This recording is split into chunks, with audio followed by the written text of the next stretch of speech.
ফেলে মারামারি হয় না, পথ দিয়ে ছিনতাই হয় না, পথ দিয়ে মানুষের হত্যার শিকার হয় না। যে দেশের নেতৃবৃন্দ তাদের কর্মীদের কাছে কর্মীদেরকে আমানত ভেবেই কাজ করে, সেই দলটাকে চেনার জন্য নতুন করে স্লোগান দেওয়ার প্রয়োজন নেই। সংগ্রামী বন্ধুগণ, আজকে সারা বাংলাদেশের মানুষের কাছে একটি দাবি, একটি সুষ্ঠু নির্বাচন, একটি ক্রেডিবল নির্বাচন, একটি চমৎকার জাতীয় সংসদ নির্বাচন। আমরা ওই নির্বাচন চাই।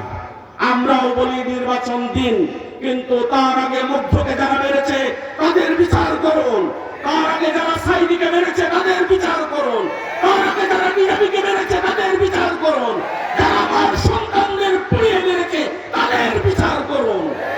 যে ৩৮শত মানুষ এখনো পঙ্গু হয়ে হুইল চেয়ারে ঘুরছে, তাদের যারা মেরেছে তাদের বিচার করুন।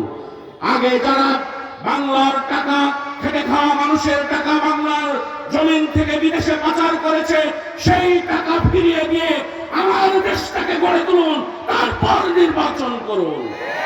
নির্বাচন করে আমরা আবার আর একটি ফ্যাসিজম নিয়ে আসতে চাই না। নির্বাচনের মাধ্যমে আমরা আবার পারমিট দিতে চাই না।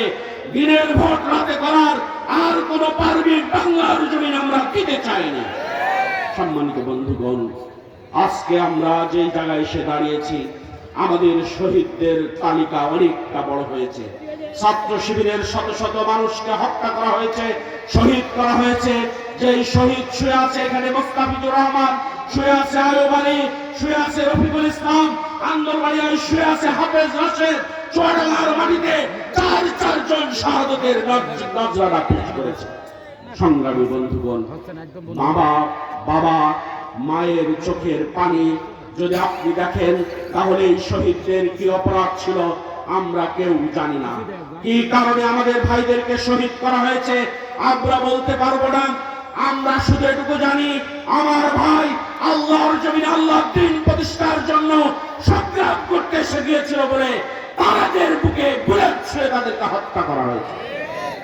এই হত্যার বদলা আমরা নিতে চাই। এই ছাত্র শিবির আজকে জীবন দিচ্ছে একটি কারণ, যে আমরা জীবন দেব